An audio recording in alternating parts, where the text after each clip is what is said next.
Chief justice Ranjan ഗൊഗോയ്ക്കെതിരെ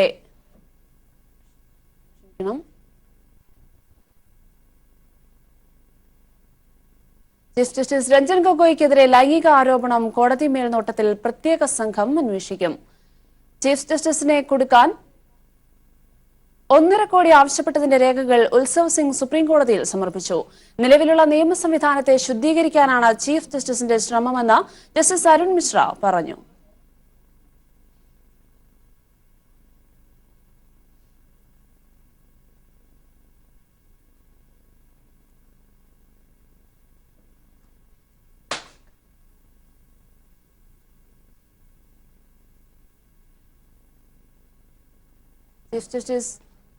chief justice Ranjan ഗൊഗോയ്ക്കെതിരെ ഉള്ള ആരോപണത്തിലാണ് ഇപ്പോൾ കോടതിയുടെ ഇടപെടൽ. ചീഫ് ജസ്റ്റിസ് രഞ്ജൻ ഗൊഗോയ്ക്കെതിരെ ലൈംഗിക ആരോപണം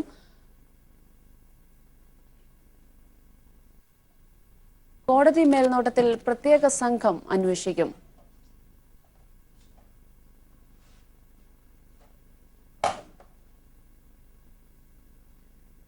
ചീഫ് ജസ്റ്റിസിനെ കൊടുക്കാൻ 1.5 കോടി ആവശ്യപ്പെട്ടതിന്റെ രേഖകൾ ഉത്സവ് സിംഗ് സുപ്രീംകോടതിയിൽ സമർപ്പിച്ചിരുന്നു. നിലവിലുള്ള നിയമ സംവിധാനത്തെ ശുദ്ധീകരിക്കാനാണ് ചീഫ് ജസ്റ്റിസിന്റെ ശ്രമമെന്ന് ജസ്റ്റിസ് അരുൺ മിശ്ര കോടതിയെ അറിയിച്ചു.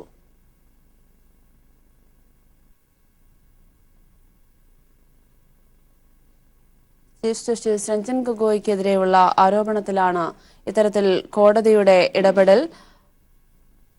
CBI ഉന്നത ഉദ്യോഗസ്ഥൻ ദില്ലി പോലീസ് കമ്മീഷണർ എന്നിവർ 12 മണിക്ക് വിശദാംശങ്ങൾ നൽകാൻ ശരത് ചേരുകയാണ്. ശരത്, രഞ്ജൻ ഗൊഗോയെ പ്രതിരോധത്തിലാക്കുന്ന ഒരു ആരോപണമായിരുന്നു. ഇപ്പോൾ കോടതിയുടെ നിരീക്ഷണങ്ങൾ ഏത് തരത്തിലാണ്?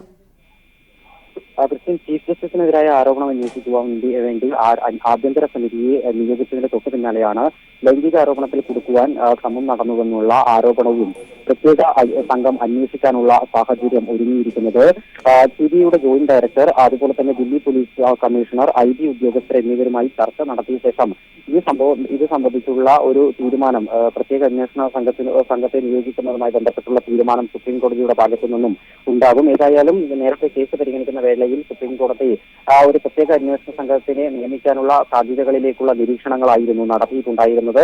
ഏതായാലും ഈ ചർച്ചകൾ ഇപ്പോൾ കോടതിയിൽ നടന്നുകൊണ്ടിരിക്കുകയാണ്. കോടതിയുടെ ചേംബറിൽ ഇത് സംബന്ധിച്ച് ന്യായാധിപന്മാരുടെ ചേംബറിൽ ഉള്ള ചർച്ചകൾ തുടരുകയാണ്. ഏതായാലും ഈ കേസ് വീണ്ടും പരിഗണിക്കുമ്പോൾ അന്തിമമായ തീരുമാനം കോടതിയുടെ ഭാഗത്തു നിന്നും ഉണ്ടാകും. നേരത്തെ കേസ് പരിഗണിക്കുന്ന വേളയിൽ ചീഫ് ജസ്റ്റിസിനെതിരായ ആരോപണം രാജ്യത്തെ ഉന്നത കോർപ്പറേറ്റ് സ്ഥാപനത്തിന് വേണ്ടി ഉള്ളതാണ് എന്നുള്ള ആരോപണമാണ് അഭിഭാഷകനായ ഉത്സവ് സിംഗ് ബെൻസ് ഉന്നയിച്ചിട്ടുണ്ടായിരുന്നത്. ഇതിന്റെ തെളിവ് എന്നുള്ള രീതിയിൽ മുദ്രവെച്ച കവറിൽ CCTV ദൃശ്യങ്ങൾ അടക്കം ഉത്സവ് സിംഗ് ബെൻസ് സുപ്രീം കോടതിക്ക് കൈമാറുകയും ചെയ്തിട്ടുണ്ട്. അതുപോലെ തന്നെ ഈ ഒരു കേസ് പരിഗണിച്ചുകൊണ്ട് നിർണായകമായ ഒരു നിരീക്ഷണമാണ് ജസ്റ്റിസ് അരുൺ മിശ്ര നടത്തുകയും ചെയ്തത്. ചില കക്ഷികൾക്കെതിരെ ഇതേവരെ നടപടിയെടുക്കുവാൻ വേണ്ടി ചീഫ് ജസ്റ്റിസിന് സാധിച്ചിട്ടില്ല, നാളിതുവരെയുള്ള ചീഫ് ജസ്റ്റിസുമാർക്ക് സാധിച്ചിട്ടില്ല. എന്നാൽ അതേസമയം തന്നെ ഇപ്പോഴത്തെ നിയമ സംവിധാനത്തെ ശുദ്ധീകരിക്കാനുള്ള ശ്രമമാണ് ഇപ്പോഴത്തെ ചീഫ് ജസ്റ്റിസിന്റെ ഭാഗത്തു നിന്നും ഉണ്ടാകുന്നത് എന്നുമാണ് ജസ്റ്റിസ് അരുൺ മിശ്ര പറഞ്ഞിട്ടുണ്ടായിരുന്നത്. അതോടൊപ്പം തന്നെ കേസ് പരിഗണിക്കുന്ന വേളയിൽ ജസ്റ്റിസ് ഇന്ദിര ജയ്സിംഗ് അഭിഭാഷകയായ ഇന്ദിര ജയ്സിംഗ് വാദത്തിന് ശ്രമം നടത്തിയെങ്കിലും കോടതി വിലക്കുകയുണ്ടായി. ഇതോടൊപ്പം തന്നെ ചീഫ് ജസ്റ്റിസിനെതിരായ ലൈംഗികാരോപണം ഉന്നയിച്ചിട്ടുള്ള യുവതിയോട് 26-ാം തീയതി സുപ്രീം കോടതി നിയമിച്ചിട്ടുള്ള ആഭ്യന്തര അന്വേഷണ സമിതിക്ക് മുന്നിൽ ഹാജരാക്കണമെന്നുള്ള നോട്ടീസും കോടതിയുടെ ഭാഗത്ത് ആഭ്യന്തര അന്വേഷണ സമിതിയുടെ നോട്ടീസും ഇന്ന് നൽകുകയുണ്ടായി. ഏപ്രിൽ 26-ന് ഹാജരാകാനാണ് ഇപ്പോൾ നിർദ്ദേശം നൽകിയിരിക്കുന്നത്. യുവതിയും കൂടാതെ പരാതിയുമായി ബന്ധപ്പെട്ടുള്ള എല്ലാ രേഖകളും ഹാജരാക്കാൻ സുപ്രീം കോടതി രജിസ്ട്രാർ ജനറലിനും ഈ ഒരു ആഭ്യന്തര അന്വേഷണ സമിതി നിർദ്ദേശം നൽകിയിട്ടുണ്ട്. വ്യക്തമാണ് ശരത്. ചീഫ് ജസ്റ്റിസ് രഞ്ജൻ ഗൊഗോയ്ക്കെതിരായ ലൈംഗിക ആരോപണത്തിൽ കോടതി മേൽനോട്ടത്തിൽ പ്രത്യേക സംഘം അന്വേഷിക്കും. ചീഫ് ജസ്റ്റിസിനെ കൊടുക്കാൻ 1.5 കോടി ആവശ്യപ്പെട്ടതിന്റെ രേഖകൾ ഉത്സവ് സിംഗ് സുപ്രീം കോടതിയിൽ സമർപ്പിച്ചു. നിലവിലുള്ള നിയമ സംവിധാനത്തെ ശുദ്ധീകരിക്കാനാണ് ചീഫ് ജസ്റ്റിസിന്റെ ശ്രമമെന്ന് ജസ്റ്റിസ് അരുൺ മിശ്രയും പറഞ്ഞു. വിശദാംശങ്ങൾ നൽകിയത് ശരത്താണ്. മറ്റൊരു വാർത്തയിലേക്ക്. മുസ്ലിം വിരുദ്ധ പരാമർശം നടത്തിയ ശ്രീധരൻ പിള്ളയ്ക്ക് ഹൈക്കോടതിയുടെ നോട്ടീസ്. ശ്രീധരൻ പിള്ളയ്ക്കെതിരെ കേസെടുത്തതായി സർക്കാർ കോടതിയെ അറിയിച്ചു. വി ശിവൻകുട്ടി നൽകിയ ഹർജിയിലാണ് നടപടി. വിശദാംശങ്ങൾ നൽകാൻ സാലി മുഹമ്മദ് ചേരുകയാണ്. സാലി, മുസ്ലിം വിരുദ്ധ പരാമർശം നടത്തിയ ശ്രീധരൻ പിള്ളയ്ക്കെതിരെ ഏത് തരത്തിലുള്ള നടപടികളാവും ഇനി ഉണ്ടാവുക? വിശദാംശങ്ങൾ.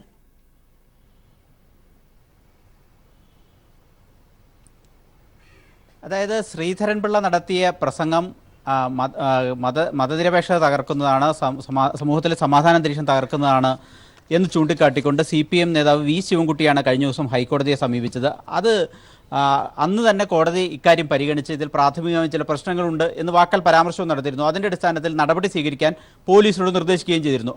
അപ്പോൾ എന്ത് നടപടിയാണ് സ്വീകരിച്ചത് എന്ന് അറിയിക്കാൻ പോലീസിനോട് നിർദ്ദേശിച്ചിട്ടുണ്ടായിരുന്നു. അതിനനുസരിച്ച് ഇപ്പോൾ വെക്കേഷൻ കോടതിയാണ് നടന്നുകൊണ്ടിരിക്കുന്നത്. വെക്കേഷൻ കോടതിയിൽ സർക്കാർ അഭിഭാഷകൻ അറിയിച്ചു ശ്രീധരൻപിള്ളയ്ക്കെതിരെ കേസ് എടുത്തിട്ടുണ്ട് എന്ന വിവരം.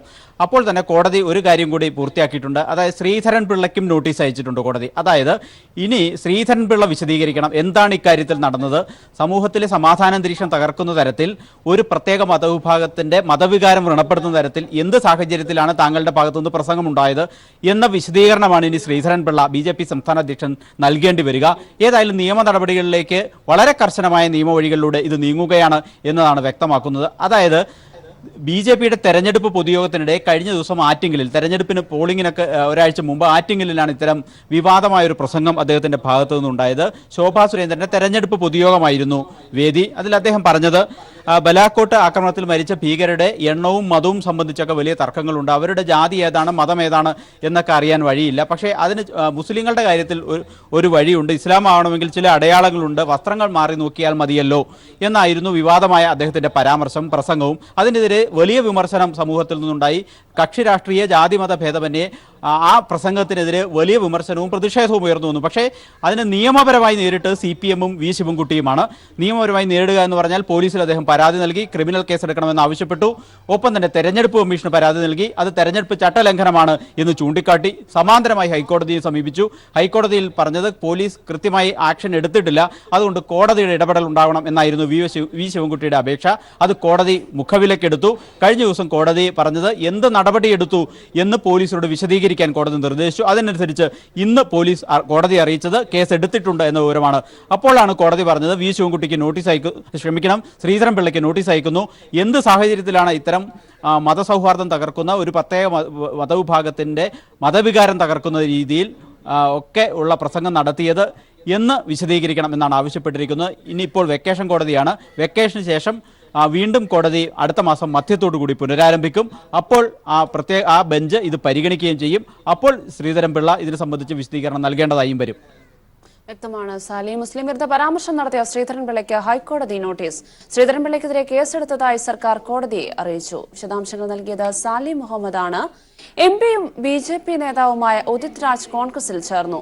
നോർത്ത് വെസ്റ്റ് ദില്ലിയിൽ നിന്നുള്ള MP-യാണ് ഉദിത് രാജ്. ലോക്സഭാ തെരഞ്ഞെടുപ്പിൽ സീറ്റ് നിഷേധിച്ചതാണ് പാർട്ടി വിടാൻ കാരണം. ഉദിത്തിനെ ഒഴിവാക്കി ഗായകൻ ഹൻസ്രാജിനാണ് ഇത്തവണ BJP സീറ്റ് നൽകിയത്. സ്ഥാനാർത്ഥി പ്രഖ്യാപനം വന്നതിന് പിന്നാലെയാണ് ട്വിറ്ററിൽ നിന്ന് ഉദിത് രാജ് ചൌക്കിദാർ എന്നത് നീക്കം ചെയ്തിരുന്നു.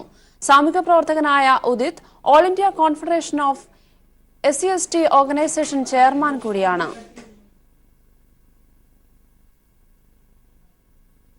കല്ലട ബസ്സിൽ ജീവനക്കാർ യാത്രക്കാരെ മർദ്ദിച്ച കേസിൽ ബസ്സുടമ കല്ലട സുരേഷ് എന്ന അന്വേഷണ ഉദ്യോഗസ്ഥൻ മുമ്പാകെ ഹാജരായേക്കും. ഇന്ന് ഹാജരാകാൻ നിർദ്ദേശിച്ച പോലീസ് സുരേഷിന് നോട്ടീസ് നൽകിയിരുന്നു. അതേസമയം സംഭവവുമായി ബന്ധപ്പെട്ട് 7 പേർ ഇതിനകം അറസ്റ്റിലായിട്ടുണ്ട്. എന്നാൽ തങ്ങളെ മർദ്ദിച്ചവരിൽ 15ഓളം പേരുണ്ടെന്നാണ് മർദ്ദനമേറ്റവർ പോലീസിന് മൊഴി നൽകിയിരിക്കുന്നത്. വിശദാംശങ്ങൾ നൽകാൻ ഉമേഷ് ചേരുകയാണ്. ഉമേഷ്, കഴിഞ്ഞ ദിവസങ്ങളിൽ ചർച്ചയായ വിഷയമാണ്. ഇപ്പോൾ കല്ലട ബസിന്റെ ജീവനക്കാർ യാത്രക്കാരെ മർദ്ദിച്ച കേസിൽ ഇന്ന് ബസ് ഉടമ അന്വേഷണ ഉദ്യോഗസ്ഥർക്ക് മുമ്പാകെ ഹാജരാകുമ്പോൾ പ്രത്യേകമായും എന്തെല്ലാം കാര്യങ്ങളാവും ചോദിച്ചറിയുക? വിശദാംശങ്ങൾ.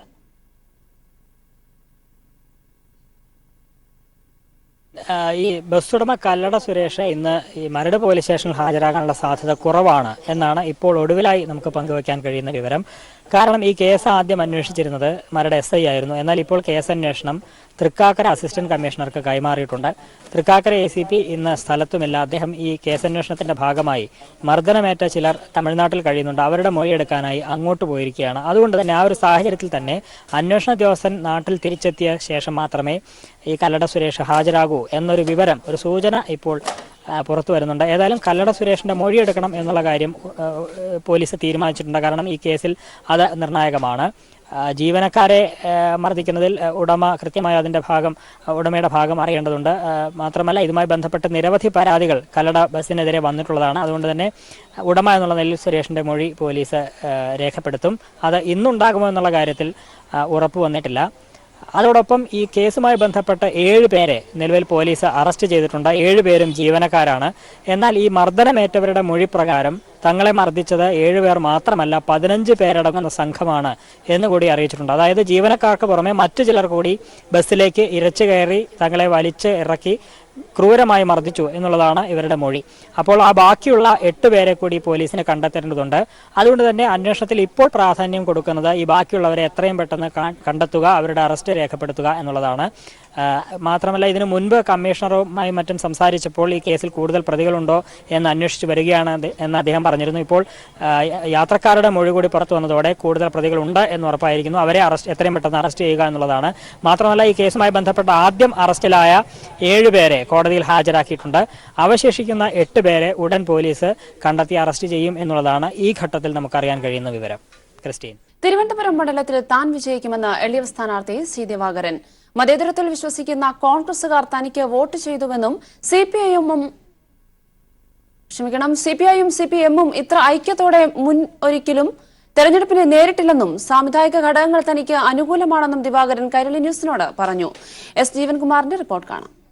വീറും വാശിയും പോരാട്ടം നടന്നൊരു മണ്ഡലമാണ് തിരുവനന്തപുരം. ഏത് വിധേനയും സീറ്റ് തിരികെ പിടിക്കുക എന്ന ലക്ഷ്യത്തോടു കൂടിയാണ് തലസ്ഥാന ജില്ലയിലെ ഏറ്റവും മുതിർന്ന നേതാവും CPIയുടെ സമുന്നതനായ നേതാവും മുൻ മന്ത്രിയുമായ സി ദിവാകരനെ LDF കളത്തിലിറക്കിയത്.